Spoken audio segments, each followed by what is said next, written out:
Subscribe now.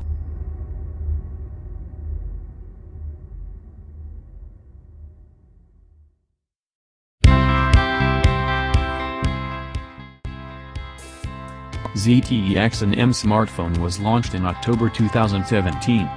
The phone comes with a 5.20-inch touchscreen display with a resolution of 1080 pixels by 1920 pixels.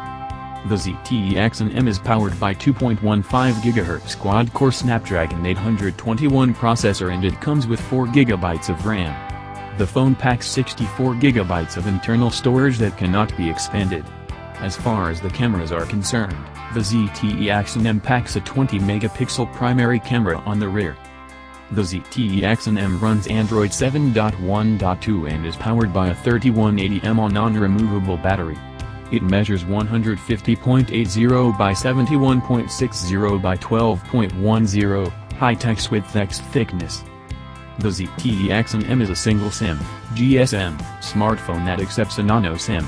Connectivity options include Wi-Fi, GPS, Bluetooth, FM, 3G and 4G.